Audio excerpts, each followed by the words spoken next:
Hi guys, right, so it's Mixing Wednesday, and today I'm going to speak about a few new things that I've been trying out on my drums. So the reason that I'm trying this out is because I just recently submitted a mix for a mixing competition. It was through Produce Like a Pro, and the song was called Chelsea, band's called Dragged Under, and unfortunately I didn't get into the top 6. But referencing back, I know why I didn't. The overheads were way too washy, I over compressed them. The low end was really good and tight, but the kick just didn't have enough tightness, and it just wasn't concise enough. I think the low end was just a little bit too muddy and a bit too big, and again the snare wasn't 3D enough. So I was thinking, right, how do I go about, what do I need to do to get a better drum sound to compete with the other guys on future mixes? So I normally do parallel compression. So I had a parallel compression on a low setting, parallel compression on a high setting on the drum bus, I had a parallel compressor on the kick. I was adding like 60 hertz with dBx on the kick, and then doing the same on the drum bus, and I was adding in a lot of low end clutter. So I've tried something else. Right, so kick. How do I now go from having really big low end but then making that nice and tight and concise? Now, you've heard about parallel compression, you've heard about parallel EQ. Well, what about if we were to have a parallel console? There's kind of like Michael Brower thinking. So I've been browerizing. Is that the word, browerizing? I think so. I've been kind of doing that effect, and I've been getting much better results from it. You guys are going to see a massive difference by doing what I've been doing. It's not really that subtle, and you're really having to blend everything together. So this is the kick on its own, and this is a kick SSL 9000J. Everything's been recorded, all the processing. So this is an SSL 9000J.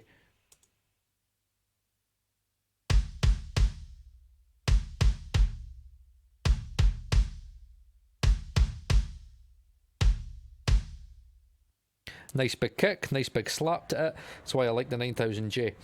Now, how am I going to make that bigger and make that more 3D? Give it a little bit more low end girth. You'd probably sit there and go, probably add a bit of 60 to it, over compress it, parallel compress it. How about we add the exact same EQ settings from the 9000J and put that onto another console? So again, exact same settings, boosting 100, 2K, 7K, taking out a big dip at 350, and again high pass at like 9K, 30K low pass and stuff like that, high pass I should say. And again I'm compressing it a little bit more than the SSL 9000J, maybe like 3 to 4 dB compression, but listen to the difference. So exact same EQ settings, right? And just hear the difference in the tonal quality of the kick through the Focusrite.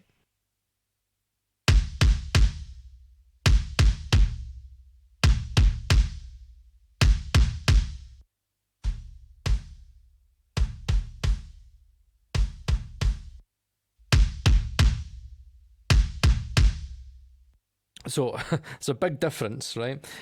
So again, you can hear that what that's doing is it's got this almost like, I kind of almost think of it like a big massive basketball, almost as if like you were to stick like a shotgun mic, whilst a big massive basketball has just been like battered off the ground. But the two of them sound that different that when you mix the two of them together, it's a nice blend. And what I also did was I used the clipper, because again I want to add a more punch to it. So I want it to sound a little bit more analog, so I'm using clipping. Clipping can be a really beneficial tool to make your mixes sound louder, especially on drums.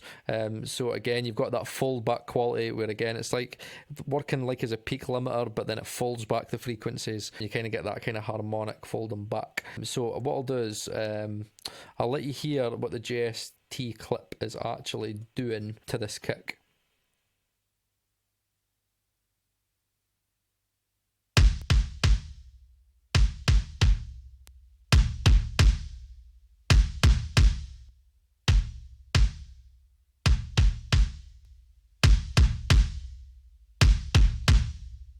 Really adding like this big, like ballsy 3D character.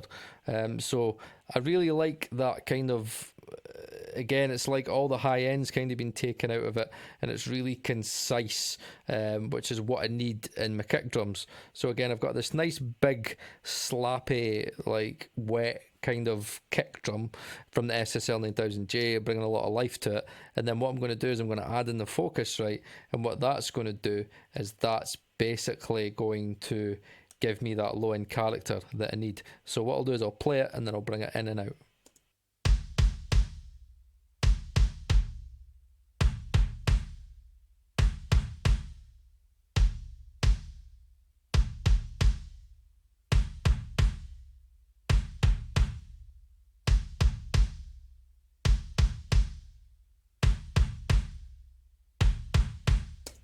So it's adding this really nice girth to it.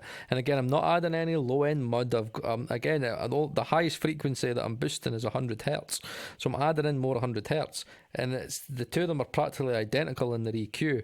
But it's amazing the difference in tone and how each of them combined together work really well. Instead of using parallel compression, I'm doing almost like a parallel console, which works a lot better for me. The thing with consoles is they've got compression and like TMT, if it's the Brainworks, all built in, and like some of the VMR stuff, again, you can add in as much as you like. So you're not going to be surprised at why they gave out a snare sample on this, because the snare sounds terrible. This is the main snare. This was like what was recorded, and I tried my best to make it as good as I could, but you're going to hear it sounds terrible.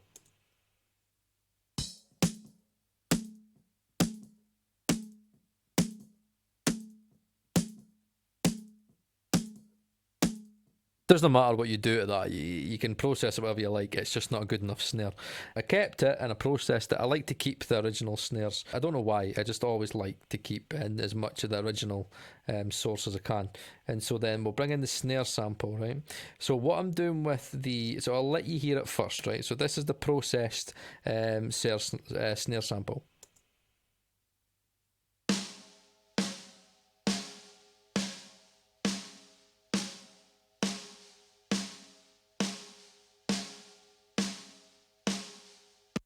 Really kind of pointy sounding. That's what I like about it. So what I did to that, I'll make it active.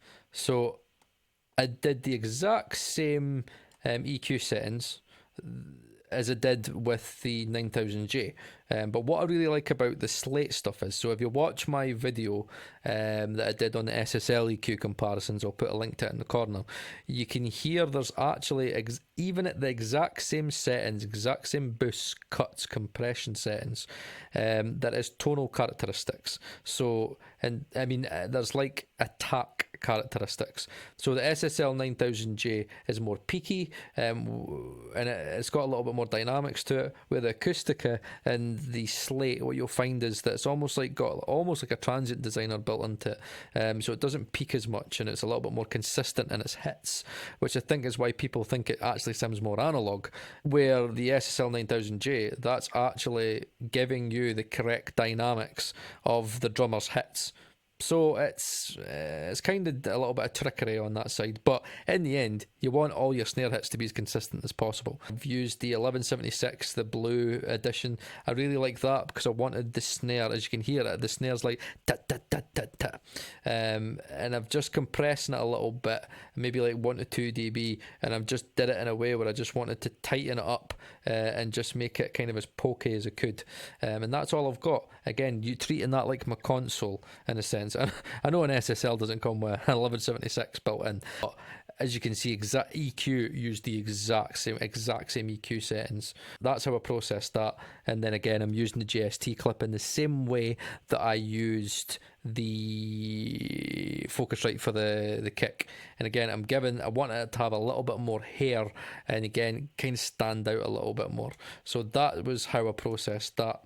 And then I get to the Focusrite. Now again, the Focusrite has a completely different character. So again, I tried to get it as close as I could. I compressed this one a little bit more because again, I'm using this more for kind of like my reverb and my room ambience. So I'm hitting this really hard with a pulsar smasher, which is basically 1176 like blue edition, like all buttons in, and I'm like cranking the heck out of it. And I'm using I actually do use these guys, right? See, if you're using these consoles, actually go through the TMTs, because they actually do give you a certain sound. And I'm Mr. OCD when I do this. I'm like every single one trying to hear like a different nuance, and it does. The compressors react differently. The tonal characteristics are different, so definitely use the TMT. So listen to the difference. The Focusrite. This has got the pulsar smasher in.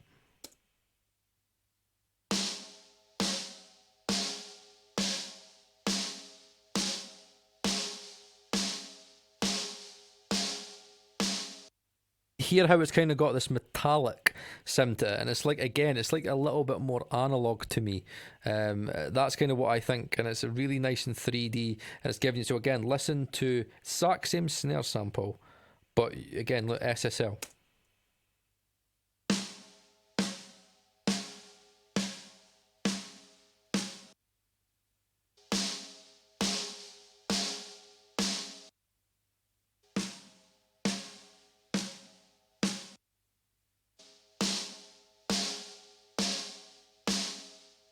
And again, it's got the pulsar smasher in, so there is a difference. But again, even the tonal characteristics, you can hear in terms of the attack, there's this tonal difference in the attack. And think about it this way, there's two consoles kind of blended in, right? So I'll bring them in one by one, and you can hear the differences.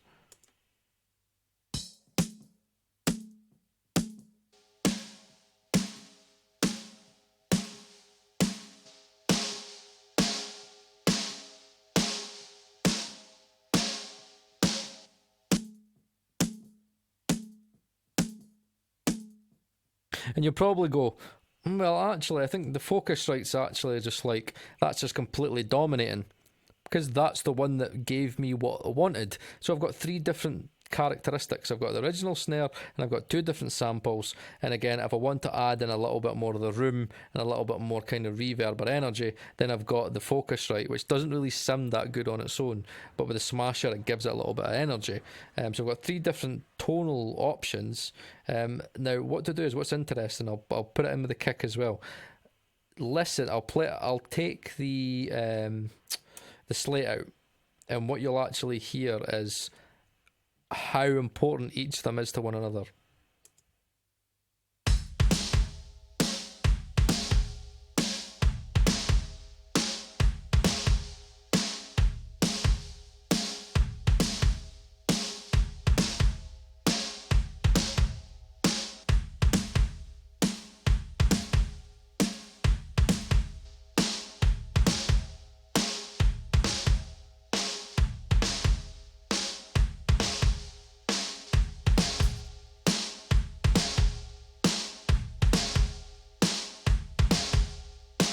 And as you can see, every single element of that snare was needed, because every time I took one of them away, there was something missing. So for example, like you have the SSL 9000J and the Focusrite with the smasher. When you take away the slate, it's almost like there's something missing in the middle, and there's this almost like this 3D character. It's like, it's almost like, it's hard to explain, but to me, in my ears, it just sounds like it's missing something. And then you bring the slate SSL in with the 1176, and it's just giving you that tap tap tap tap tap, that kind of 3D character that I was missing. And again, little tricks as well you can do. Be very careful about your drum bus as well. So when I was going through the kick and stuff like that, and I was kind of wondering, why didn't the kick sound as good as it should have? What was it doing? What was it doing wrong? So I had the J37, and what I was actually had it on, I had it on this setting here. And you'll hear the difference of, listen to the kick on this tape setting.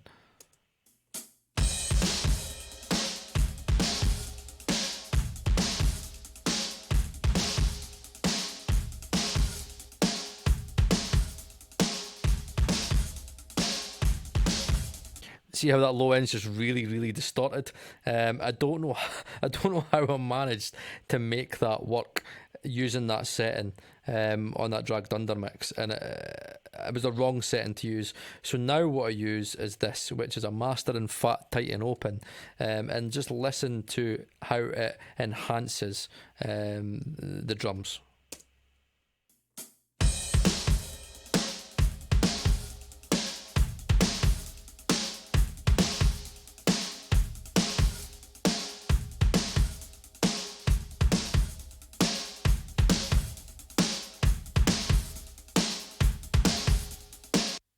How much of a difference was that? Really, and it does what it says on tin. It's really big. The kick's bigger. It's got a little bit more punch in it.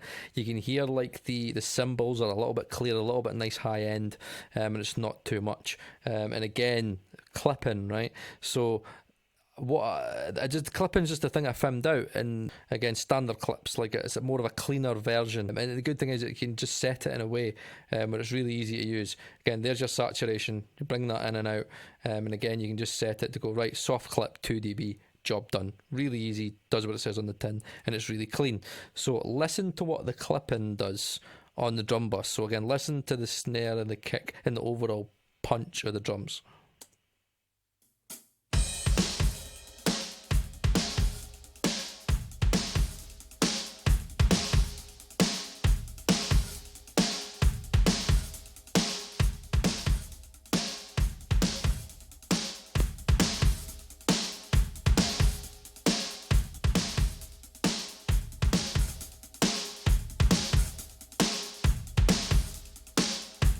So again, you could say, look, it's a loudness thing, right? You just bumped it up 2 dB. Honestly, guys, it's more than that, because what it's doing is it's giving you more headroom, because it's taking the highest peaks and bringing that down. It's clipping it, and you're getting a little bit more, again, the harmonics coming back into it, and again folding in on itself. And I've done that on the mix bus as well, using the alpha as well. I'll do that on another video. And then from there, I was thinking, right, what else can I do? So I recently changed my drum bus compressor. I was using the 2500 for donkeys for ages, but again, I was like looking into the mix, is there any way I can get that kick to stand out more and just be more tighter and concise? Is there a compressor that's going to do that for me? And this one did it for me. I've got a separate video, I'll put a link up to that as well. And again, really easy, 1 dB compression. This one has got, it's only 22 quid, guys, 22 quid. Mark 1, that does a Fairchild. Mark 2, that's maybe like a Uri, it's a 176. And then this one is like a hybrid of its own. It's like it's its own creation. And again, just listen to this. Easy setting, drum bus, bass drum punch, right? And just listen to what this is adding.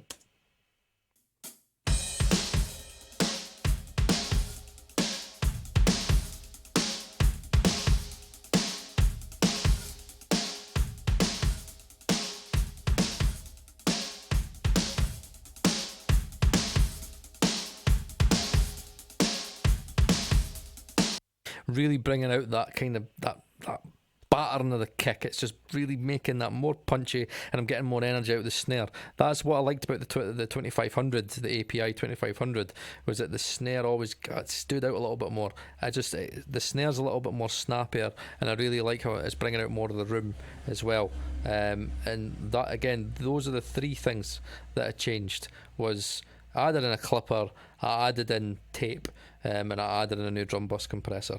And the consoles, again, are really good. Again, if you use the Brainwork stuff, you've got the THD stuff, and again, you can change, again, add more analog in. I always have them cranked full, muck about with the TMT stuff as well. It's just really good. I mean, again, see this TMT, honestly, guys, I can't recommend it enough. It's just like having, again, 30, 40 like different console channels, like at a click of a button, and from there you can really craft sims. So instead of parallel compression, instead of just parallel EQ, try using parallel consoles, and I think blending them in instead of just slight things. Again, normally when you have parallel compression, they can be quite slight. Don't be slight with it, like what I've done there. Look at that.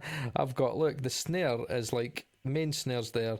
That is not subtle. That's really me crafting the sound, and whatever one sounds best is what you use. So hopefully that's been good for you guys. Again, Mixing Wednesdays, like and subscribe, most important things. Next week I'm going to do another comparison video, so it's going to be about a blind testing again. So it's going to be if you can tell the difference between an SSL, a Neve, an API, and a Focusrite, and then I'm going to do blind tests to see like if I can tell the difference, and if there is a noticeable sound difference from these consoles. So again, is it just a trick? Is it a thing where like people go, oh, I prefer a Neve to an SSL? And there actually isn't an actual like audible difference. We're going to try that out next week. So stay tuned for that. Again, like and subscribe, click the bell icon, leave a comment if you like this video as well. But either way, I'll see you again next Wednesday. Mixing Wednesdays every single Wednesday. So subscribe and you can get kept up to date with those videos, okay? Thanks again for listening, guys, and I'll see you again soon.